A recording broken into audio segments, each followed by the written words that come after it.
साल 2025 आते ही जो सबसे ज्यादा चर्चा का विषय बना रहा वो था दिल्ली विधानसभा चुनाव। खैर, दिल्ली विधानसभा चुनाव हो भी गया और जो रिजल्ट आया किसके पक्ष में आया ये तो आपको पता ही होगा। खैर, आपको अगर नहीं पता है तो मैं आपको इस वीडियो में बताऊंगी।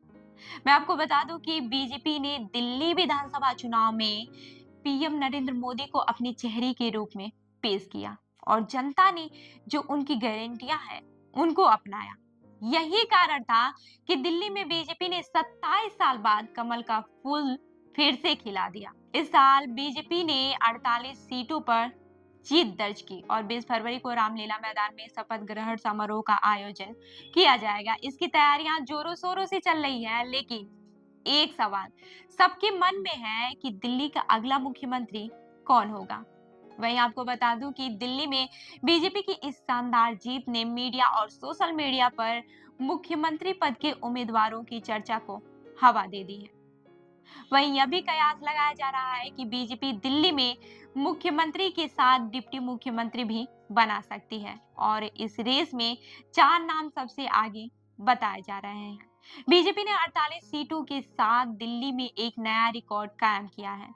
इस जीत के बाद से रामलीला मैदान में होने वाला शपथ ग्रहण समारोह बड़े ही धूमधाम से आयोजित किया जाएगा। यह एक भव्य कार्यक्रम होगा जिसमें कई सारे लोग शामिल होंगे, जैसे कि राजनेता, उद्योगपति, फिल्मी सितारे, क्रिकेट खिलाड़ी, संत और ऋषि और भी लोग शामिल हो सकते हैं।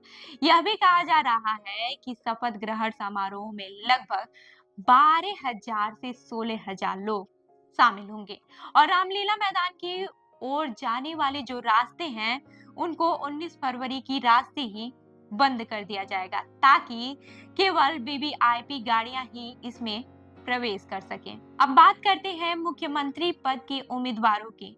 दिल्ली सीएम की रेस में प्रवेश वर्मा का नाम सबसे आगे चल रहा है।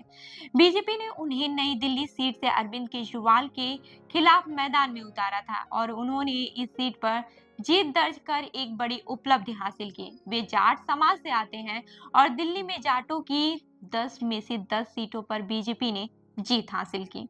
उनके पिता भी दिल्ली में मुख्यमंत्री रह चुके थे और वे बीजेपी के कव्वादा नेताओं में गिने जाते हैं। वहीं साल 2020 में चुनाव में जब अरविंद केजरीवाल बीजेपी के किसी नेता को दिल्ली के मुद्दे पर बहस के लिए चुनौती देते थे, तो गृह मंत्री अमित शाह की तरफ से प्रवेश वर्मा ही सामने आते थे।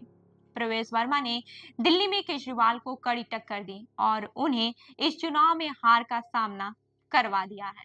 इस जीत के बाद से उनके और अमित शाह के बीच मुलाकात ने उनके सीएम बनने की संभावनाओं को और भी बढ़ा दिया है। वहीं दूसरे नंबर पर आशीष सूद का नाम लिया जा रहा है। वे बीजेपी के पंजाबी भाषी नेताओं में से एक हैं और लंबे समय से संगठन में सक्रिय हैं।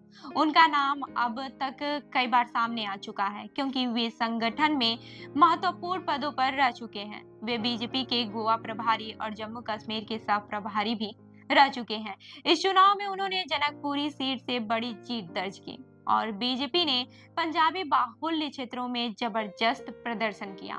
अब बात करते हैं महिलाओं की। बीजेपी महिलाओं को भी सत्ता में शामिल कर सकती है। रेखा गुप्ता का नाम भी इस रेस में लिया जा रहा है। वे वैश्य समाज से आती हैं और आरएसएस से जुड़ी रही हैं। उनकी राजनीतिक यात्रा भी काफी ज्यादा दिलचस्प रही। दिल्ली विश्वविद्यालय छात्र संघ की अध्यक्ष रही रेखा गुप्ता को बीजेपी महिला नेता के रूप में एक नई दिशा दे सकती है। अगर प्रवेश वर्मा या फिर आशीष सूद में से कोई सीएम बनता है तो रेखा गुप्ता को डिप्टी सीएम बनाया जा सकता है। इसके अलावा शिखा रॉय का नाम भी सीएम और डिप्टी सीएम की रेस में शामिल है।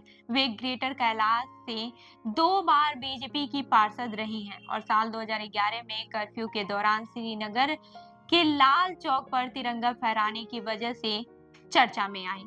हालांकि उन्होंने साल 2015 और 2020 में विधानसभा चुनाव लड़ा, लेकिन हार का सामना करना पड़ा। फिर भी उनके संगठनात्मक अनुभव और राजनीति में उनकी भागीदारी के कारण उनका नाम भी सीएम के उम्मीदवारों में लिया जा रहा है। सतीश उपाध्याय का नाम भी सीएम की रेस में है। वे दिल्ली बीजेपी के पूर्व अध्यक्ष रहे हैं और कई अहम पदों पर कार्य कर चुके हैं। उनके पास संगठन का गहन अनुभव है और उन्हें दिल्ली के राजनीतिक गलियारों में एक मजबूत नेता माना जाता है। इसके अलावा बीजेपी ने सीनियर नेता मनजिंदर सिंह सिरसा का नाम भी चर्चा में। उन्होंने राजौरी गार्डन से चुनाव लड़ा और जीत दर्ज की थी। वे पार्टी के लिए एक महत्वपूर्ण नेता माने जाते हैं और सीएम पद के लिए उनके नाम की भी चर्चा हो रही है। इन सभी नामों के बीच यह देखना काफी दिलचस्प होगा कि बीजेपी किसे मुख्यमंत्री बनाती है, क्योंकि पार्टी के पास कई मजबूत और योग्य नेता हैं। बीजेपी का यह फैसला न केवल दिल्ली की राजनीति को प्रभावित करेगा, बल्कि यह पूरे देश में एक बड़ा संदेश भी देगा। 20 फरवरी को होने वाले शपथ ग्रहण समारोह में यह सब सवालों के जवाब मिल सकते हैं। वैसे आपको क्या लगता है कि इस बार दिल्ली का मुख्यमंत्री कौन होगा? हमें कमेंट करके जरूर बताइएगा और ऐसी ही अन्य खबरों के लिए जुड़े रहिए हमारे साथ। धन्यवाद।